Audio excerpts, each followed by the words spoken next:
Hello and welcome to Dragnet live from otrgold.com. I'm your host, Austin Bach. Thank you for tuning in. If this is your first stream, we're here every Monday, Wednesday, and Friday at 9 a.m. Pacific, listening to one episode of Dragnet until we have listened to all 310 episodes currently available.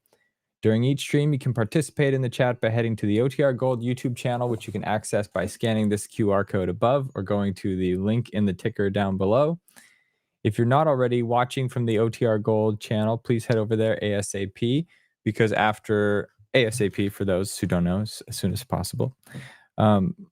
It's a joke. I'm sure everyone knew that. After episode 100, OTR Gold will be the exclusive home of the Dragnet live streams, and I don't want you to miss any. Also, as an incentive, if you hear these little robots going off over here, these are two vintage style Bluetooth radios. You got a clear shot of them for just a few seconds. I'm going to give away one of these when we hit 8,000 subscribers. Maybe I'll hold it back here so it focuses on my face and on the radio at the same time. They look great on your desk. We have one in cream and one in like forest green. It's hard to see on the colors, but we've given away several of these already. If you would like to have a chance to win one of these, go subscribe. I'll pick a subscriber at random when we hit 8,000. All I want for Christmas is to pass that milestone. So please help me out there and subscribe. And then you get to participate in the chat anyway. So double bonus. Quick shout out to Flying Ryan. I think this is you're the first comment on the stream, but I also think you are the first. This is your first time you've commented. I haven't seen your name before. So welcome to the stream. Also, welcome back, Thomas, Film Noir Buff, Laura. I always forget how to say the first part. You've already phonetically put it out for me, but I forgot. Addie, TC, everybody's good to see you. Today we're going to be listening to episode 92 titled The Big Ben, I believe. Yep, The Big Ben. It originally was broadcast on March 15th, 1951, and it is about a man who's pulled from his car on a deserted street, robbed and beaten viciously. We are very sick people because we enjoy listening to shows like this. But at least we're all in this together and we can enjoy this. But yeah, so some of these things are crazy. We just got to hope that the cops catch them by the end and the dirty deed doesn't go unpunished. The episode, as I said, was originally broadcast March 15th, 1951. And the week that episode was broadcast, there was a classified paper that was submitted to the Los Alamos lab in which they proposed a revolutionary new design, staged implosion for a practical megaton range hydrogen bomb. So they're still doing work in Los Alamos. You've seen the movie Oppenheimer, you know that that's where they created the first atomic bomb. March 10th, 1951, FBI Director J. Edgar Hoover declines a post as the baseball commissioner. March 12th, the comic strip Dennis the Menace first appears in the British comic magazine The Beano. March 12th, communist troops are driven out of Seoul. March 13th, Israel demands 6.2 billion Deutschmark compensation from Germany. I think it's Deutschmark. It says DM. Correct me if I'm wrong. March 15th, UN forces recapture Seoul, the fourth and final time the city changes hands during the Korean War. So a busy day, a busy week in history when this was broadcast. So with that, I will share my screen and we'll get today's episode started. And also, while I'm pulling this up, tell me I almost said Halloween plans. Tell me what your weekend plans are. Hopefully lots of fun stuff. I'll look in the comments once we get this thing going.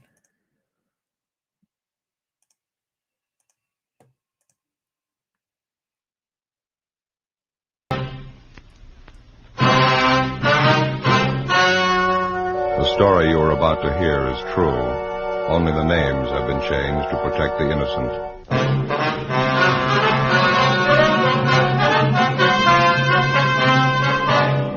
You're a detective sergeant. You're assigned a robbery detail. A man is pulled from his car on a deserted street. He's robbed, beaten viciously. His car is stolen. The criminal makes good his escape. Your job, find him.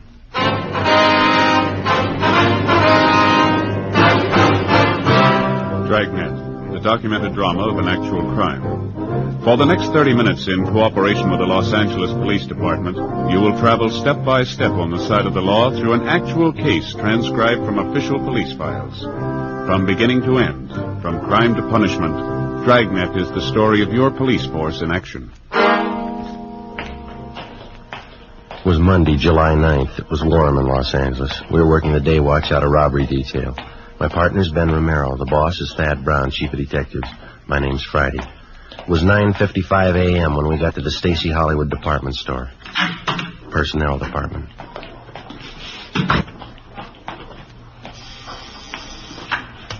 Stacy Hollywood. That would be the yardage department. Yes, ma'am, I'll connect you. Yes, sir, can I help you? Police officer. Yes, sir. I'd like to speak to one of your employees, Harvey Kimbrough. Just a moment, I'll page him for you. You got a match? Yeah. Here you are. Thank you. When I was a kid, I never could figure out what that was. What's that? The auto call system. To call employees to the phone. Rings all over the store, you know. Yeah, I know. Office. Yes, Mr. Kimbrough, there are 2 policemen waiting to see you on the 10th floor. All right. That was Mr. Kimbrough. He's on his way up. Thank you very much. Did I give you the crime report on this thing? No, I think you kept it, didn't you? Let's see. Stacy Hollywood. Oh, yeah. Yeah, here it is. Just a moment. Oh, say. Oh, wasn't he? What do you got there? They call them Pepto Pals. They're good. Try one. And what are they for? They coat the stomach. For stomach aches, you know, they're good. Well, I haven't got a stomachache. Oh. These gentlemen here, Stella? Yes, that's right. Are you Harvey Kimbrough? Yes, sir, that's right. I sure appreciate you people coming over here. I don't like to take time off from work. It makes it tough on my partners, Clive and Warren. Yes, we understand. Janitor working a big store like this keeps you hopping. Beautiful on. You haven't got any idea who the hold-up men are yet, have you? No, sir, we haven't. We'd like to get a little more information on what happened. If we can. Did you talk to the 2 officers in the police car? Well, yes, we did, but it's customary for us to make a follow-up for any additional information. You fellas are plain clothesmen, is it? Yeah, we're from Central Robbery. Oh, I see. Well, I never knew I'd get this much service. Yes, sir. I wonder if we might step outside the office here. I don't imagine you want to discuss your personal business here in the office. That's very considerate of you. Thank you. Fine. Go ahead. Wonder if you'd mind going over it again for us, Mr. Kimbrough. Maybe something you didn't think of when the other officers talked to you. I believe I told them everything. I was on my way into work this morning about 5 a.m. You live out in Alhambra? Yes, sir, that's right. I take the freeway in. It was on Commercial Street that you were held up? That's right, Commercial, right near Alameda, almost to the corner. Where they're tearing those buildings down. Man flagged me down. Looked like his car was stalled. Yes, sir. Always make it a habit to stop when I see somebody in trouble. I know how it is that time in the morning. No gas stations open. Figured maybe the fellow needed a shove or something. So you stopped to give him a hand, is that right? That's what I had in mind. I'd no more stop the car. And he came over, he pointed a gun at me and told me to get out. What'd you do? Well, I asked the fellow, what did he want? I told him I didn't have any money. Told him I was on my way into work. What'd he say to that? Didn't say anything. He just opened the car door, grabbed me by the arm, and pulled me out. I wasn't prepared for it, and I kind of fell out onto the street. Yeah. I still didn't know what he was after. Thought at first he might have been crazy. He was going to kill me. Well, why'd you think he was going to kill you? Did he threaten you? Or? No, but the gun and all, and the way he pulled me out of the car, I just couldn't make it out. I see. Would you go on, please? Well, he took my wallet from me. All the money I had, $14.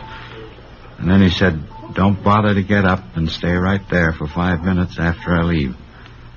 And then he bent down and he hit me in the face. What'd he hit you with? With his fist. Hit me right here in the mouth. You can see the cut right inside my lip here. Yeah. It bled pretty heavy. Yeah, it's a nasty cut. Oh, it's better now. The men who came in the ambulance, they put something on it. It'll be all right. Well, did he knock you out when he hit you? No, I saw him get into my car, and then the car parked up ahead took off, and this man who held me up, he followed my car. Mm-hmm. Well, do you have anything more on the description of the hold-up man or his car? No, I think I told the other officers everything I could remember. Would you recognize the man if you saw him again, Miss Kimbrough? Yes, sir, I think I would. Well, your car is a blue 1948 Dodge sedan, right rear fender damage. Is that correct? Yes, sir. Any other identifying marks at all? No, sir, that's about the size of it. And the other car looked to you like a late model Chevrolet, is that right? 49 or 50 anyway, two-tone green. Yes, sir, that's what we have. Did you see the license number on that? No, sir, I didn't. This witness who's listed here, Mr. Sidney Ferguson? That was the fellow that stopped and picked me up, brought me into work. Did you talk to him yet? He might be able to help. Well, we're going to see him as soon as we leave you. 800 block on Satakoy. Yes, sir, that's right. Sure hope you get that thief. My car, too. Awful hard to get around Los Angeles without a car. We'll do our best. I was just wondering, Mr. Kimbrough. Yes, sir, what's that? Well, you say that when the man hit you, he didn't knock you out. You weren't unconscious. No, sir, I was not. Well, did you try to locate a phone, call for help? I didn't have to. This Mr. Ferguson pulled up and stopped right away, and then the officers came. Besides, I figured I'd better do what I was told. How's that? I was afraid. I was going to wait 5 minutes. Ben and I left the department store, picked up our car in the parking lot next door, and drove out to the San Fernando Valley, the 800 block on Satakoy Avenue. Citizen's home was better than one farmhouse. Round back! Through the gate there, down the driveway. This way, I guess, huh? Yeah.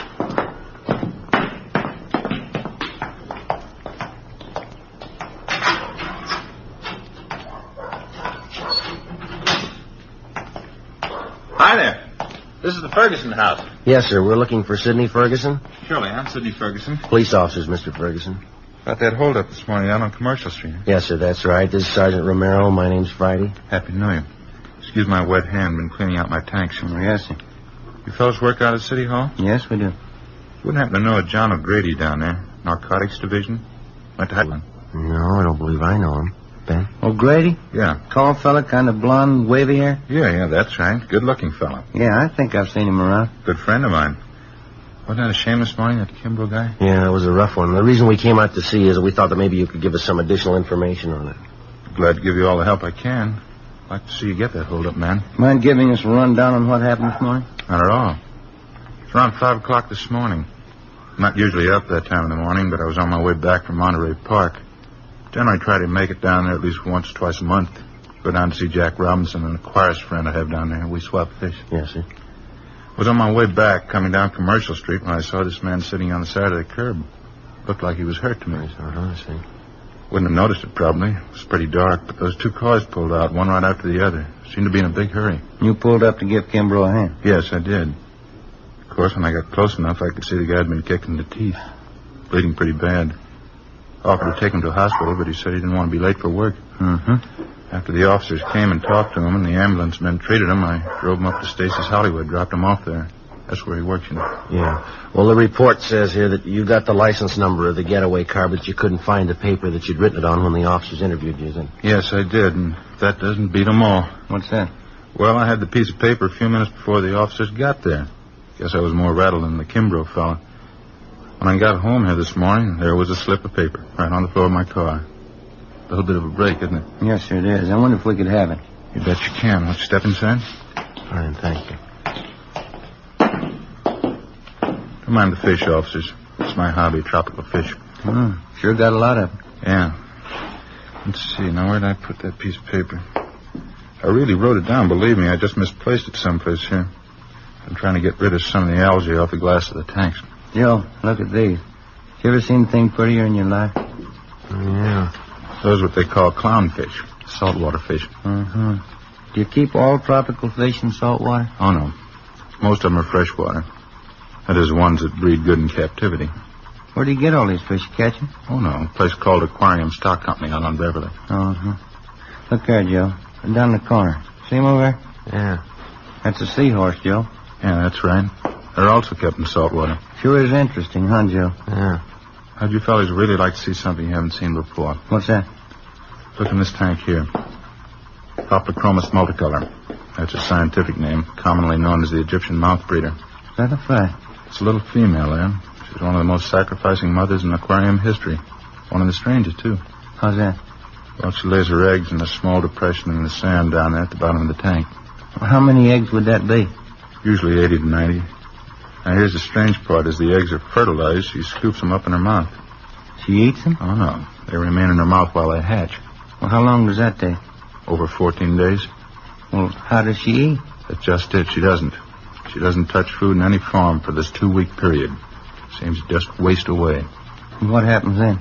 Finally, the eggs hatch after 14 days, and the little fry comes swimming out of the mother's mouth. Yeah. And while the fry are growing up, first you can hardly see them, they're so tiny. While they're growing up, if anything frightens them, quick as a flash, they're back in the mother's mouth. Well, that's certainly amazing. You? Yeah. Coptochromis multicolor, commonly known as the Egyptian mouth breeder. That as big as they ever get? Yes, sir. 1 inch to 1.5 inches. It's hard to believe. The bedders are almost as strange. The male builds a bubble nest on the surface of the water. That's these in this tank. Oh, here's that paper. The one I wrote the license number on. Oh, that's fine. I wonder if I could see that, please. Here you are. Thank you. You pretty sure of this number, Mr. Ferguson? Yes, I am. I got a good look at it. Well, thank you much, sir. Yeah, thank you. Not at all. Wish you could come over and spend a little time. You seem kind of interested in tropical fish. Yeah, well, maybe I'll do that sometime. Bye. Bye. Sir. Thanks very much. That's a good break if this license number checks out, huh? Yeah. That Ferguson's a nice fella. Yeah. Say, Sergeant Romero. Yes, sir? You almost forgot. I meant to ask you. What's that? About 5 weeks from now. Yeah? How'd you like a nice pair of baby Egyptian mouth breeders?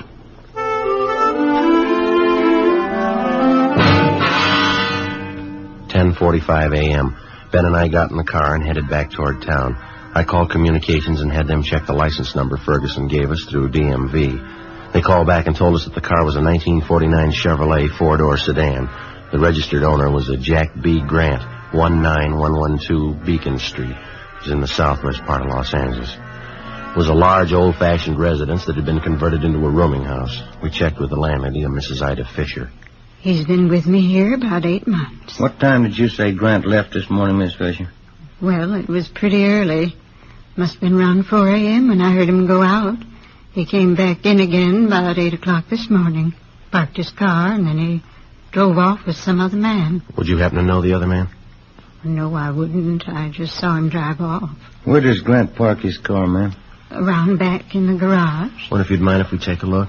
I know, that's all right. You just go right around the back there down the drive. Thank you very much, ma'am. Now, there's 2 cars parked in there. The black Ford belongs to Mr. Spencer. Yes, ma'am, thank you. And the 19 and 49 Chevrolet, that's Mr. Grant's. We checked the car and the license number. It matched the description given us by the victim, Harvey Kimbrough, and the witness, Sidney Ferguson. Together with Mrs. Fisher, we checked Jack Grant's room. We found nothing of importance. His clothing and personal effects were all there, nothing to indicate that he wouldn't be back. We told the lady that we're placing the house under surveillance, and if Grant should return, not to say that we'd been there. She agreed and offered further assistance. She said she'd signal us by raising and lowering her front window curtain when Grant returned. We parked down the street, called the office, and advised them we were on stakeout. 2 men were sent out, and they covered the back entrance. Ben and I covered the front. By 6 o'clock that night, Grant had failed to show. 9 p.m., still nothing. 11 p.m.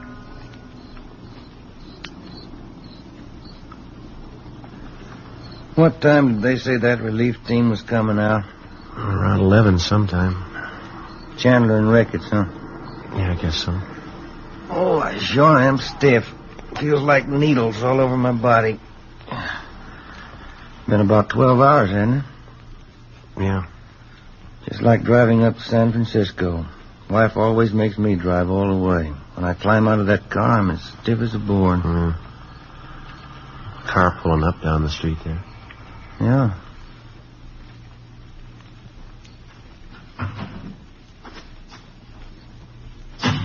Mm-hmm. That's Ricketts.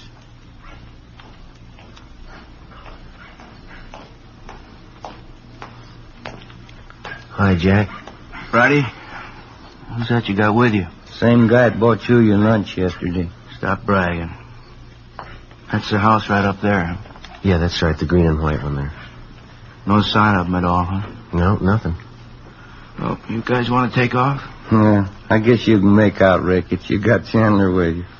I feel sorry for you, Friday, drawing this guy for a partner. Well, after 7 years, he kind of grows on you. I'd like to check out the landlady before we take off. Her name's Ida Fisher, Jack. Right, you. Let's go, Jim. Yeah.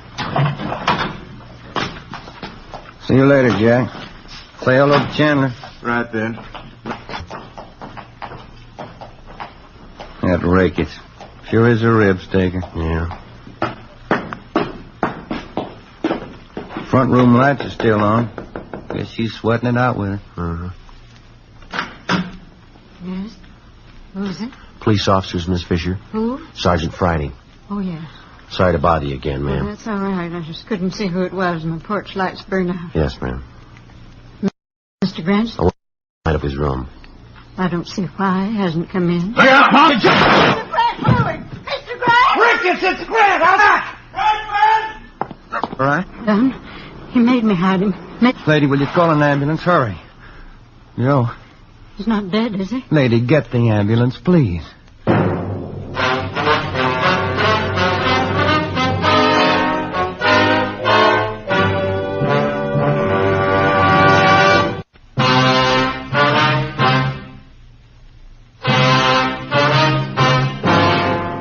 Monday, July 9th, 11:28 p.m.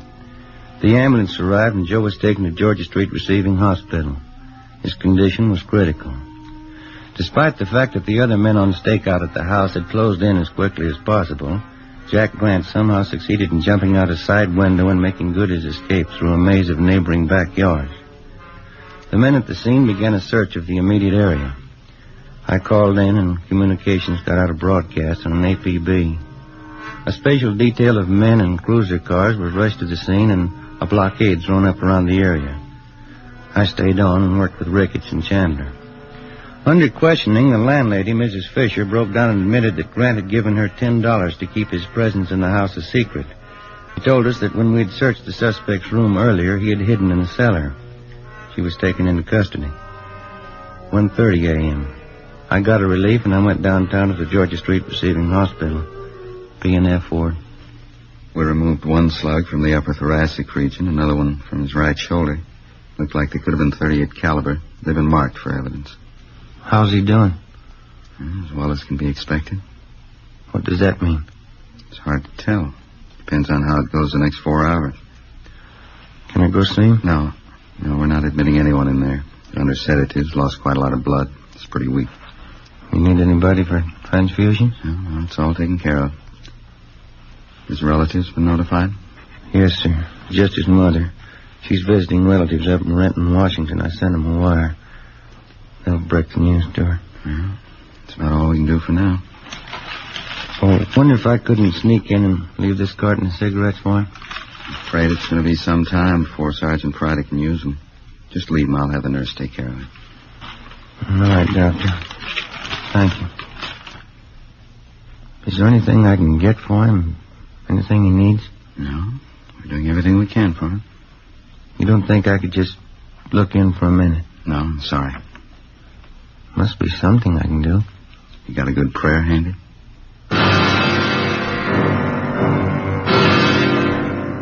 2 a.m. I left Georgia Street Receiving Hospital and drove back to the scene of the shooting. The search for the suspect, Jack Grant, was still going on. The neighborhood was checked and rechecked. Everything possible was done to find the man who had shot down Sergeant Joe Friday. It's been said that a police department goes all out, doubles its efforts to run down a criminal who attacks a police officer. It's true, but most people aren't aware of the reason. Certain elements you to believe that the police officer places the safety of his fellow officers above that of the citizen. This isn't true. His first day at the academy, the cadet peace officer is taught this basic fact.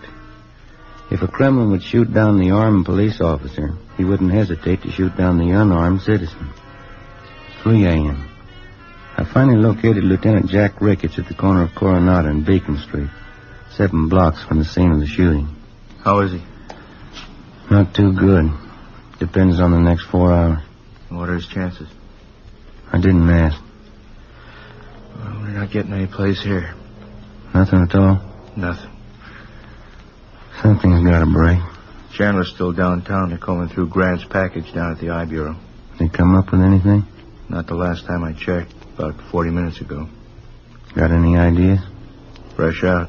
You? Couldn't have gotten far. Not this soon he couldn't.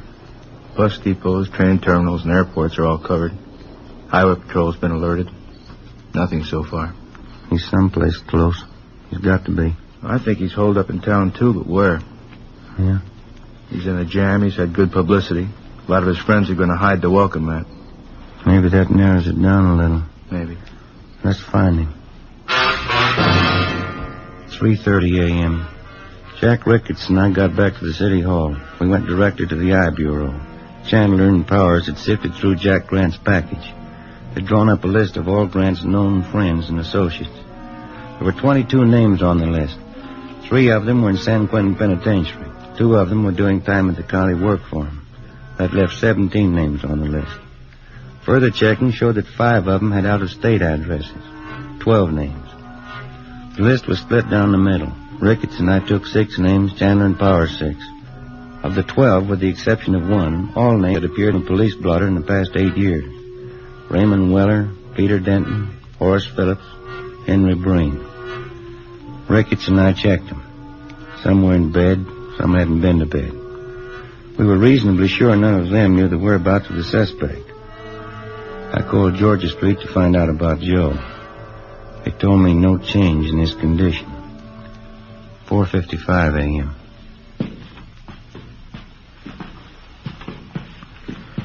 After this one, we get a quick bite to eat, huh? You don't look so good. I'm not hungry. What's this one's name? Anthony Baxter, room 23. This is it.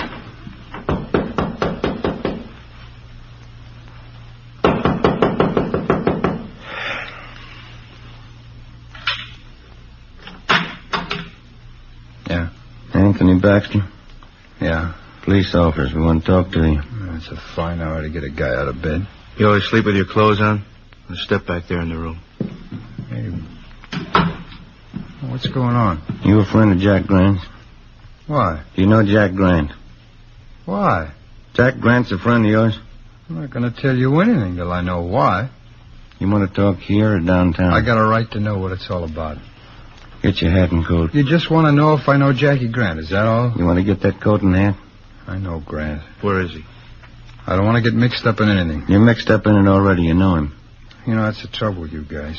Guy tries to walk the straight and narrow, and you guys come around and try and push him into a corner. Where's Grant? Look, I've been in jail, and I did my time. You haven't got anything on me. Baxter, let's get this straight. We're not after you. We're after Grant. We didn't come here to push you around. We don't want you to push us around. And where is he? I'm going to tell you something.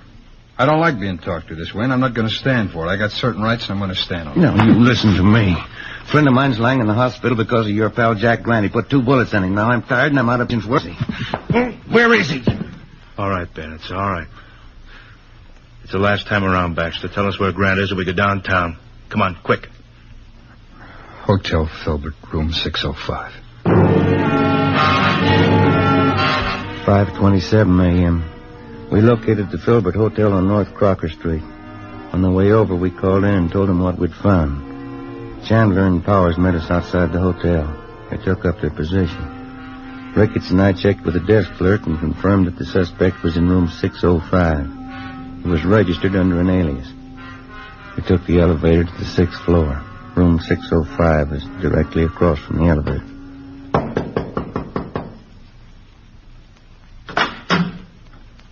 What is it? Police officer. Watch your pants.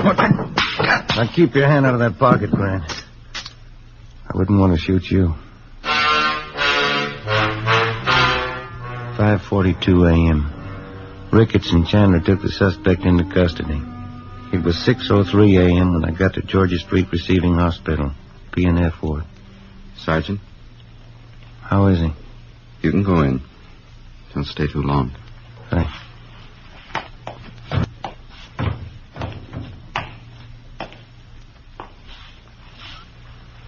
Hi, Joe. Hi. You look tired. How you feeling? Oh, I'll do. How'd it go? We got Grant. You look tired. You been working straight through on it? Yeah. Anything I can get you? No. Guess I better hurry up and get out of here, huh? Why? Well, we still got that stolen car to find.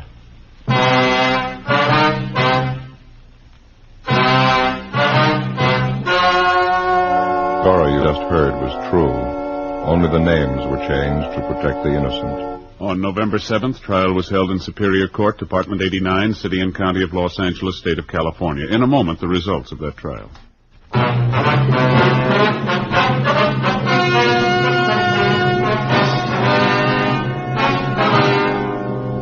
Jack Grant was tried and convicted on one count of assault to commit murder. He and his accomplice were convicted on several counts of first-degree robbery. Assault to commit murder is punishable by imprisonment from 1 to 14 years. First-degree robbery by imprisonment from 5 years to life. The landlady, Ida Fisher, was placed on probation.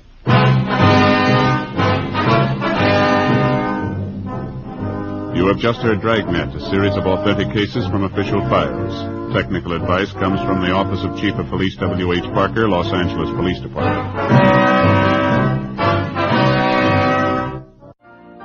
You've been listening to the OTR Gold Network.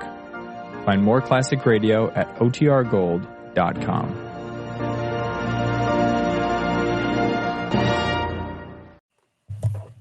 Hopefully everybody here likes Rhapsody in Blue, because you hear it at the end of the podcast episode and then at the end of this stream as well. Thank you for being here. Hope you enjoyed that one. I thought it was cool how the narrator switched mid-stream. Let's end our poll. Let's see here.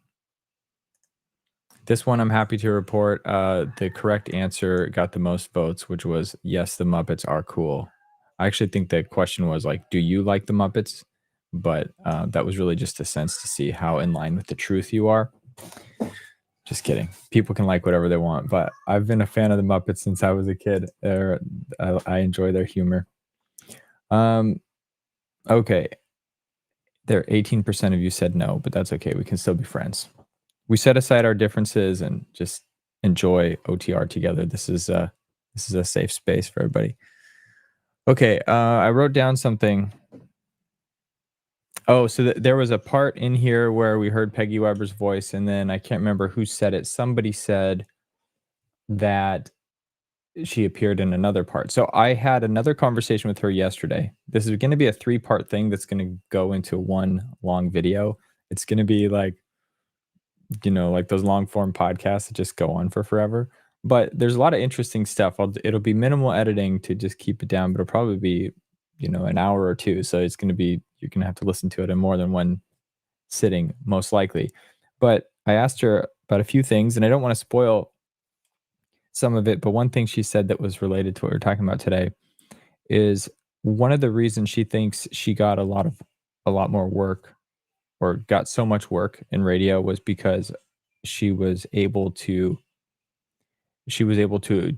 do those impersonations. And as a young woman, she could sound like an old woman, or, you know, or a young boy or something like that. And at the time when she first started working in radio, the union didn't have rules about the number of parts you could play. So if she was paid to play 3 characters on a show, she still only got paid this. She got paid the same amount as somebody playing a single character. Well, so it was great for the directors of those shows to get like a Swiss Army knife, like Peggy Weber, who can do 3 parts and only have to pay 1 actress instead of 3 different people. But then later in her career, the union negotiated new terms that said the most an actor can play when receiving a single payment is 2 parts, and if they play 3, you got to pay them twice. So after that, a lot of her triple parts, those requests came in less frequently, and she was asked to play 2 parts. But very interesting how that all worked out. So she was obviously very versatile, and people appreciated that, those that she worked with. So that's just one little thing that she shared with me yesterday. You'll hear that again in her own voice when you listen to the full thing. But I'm going to try and get that 3rd chat with her next week, and then cut it all together and put it up. So that's what I have to share. Do I have anything else? Nope, I don't. So I wish you all a great weekend with whatever you're planning on doing. And I hope to see you back here on Monday. And then next week, I also want to start the Tuesday and Thursday night streams, which will be premieres. So I won't be live on camera, but we'll have live comments. And we'll be doing a series that is unrelated to Dragnet. So series is still TBD, but you'll see I'll be working on it over the weekend, and you'll see an announcement come through If you want to recommend a show, go to the community tab on the OTR Gold channel and drop a comment on the thread. But please, before you head out, click the like button, share it with anybody that you think would love old time radio and love to chat with this community every time we stream. It's a fun group. Flying Ryan says, so no more movie night. We do movie night. So during the summer, it was every Friday. We're going to be doing, I'm committing to the first Friday of every month for a public movie. And then something I also need to schedule is the member only live streams. We do a member's choice live stream where I'll take recommendations, or not recommendations. I'll just ask, like, what should we listen to tonight? And whatever the suggestion is, that's what we'll do. So if you're liking this and you want even more content, please become a channel member. There'll be some member only live streams and other stuff. So hopefully that answers your question. But the next movie night will be December. What's the first Friday in December? December 6th. Film is TBD. I should probably work on that and get it up before so we don't run into any copyright issues. Okay. Thanks all. Have a great weekend. I will talk to you. I'll see you on Monday.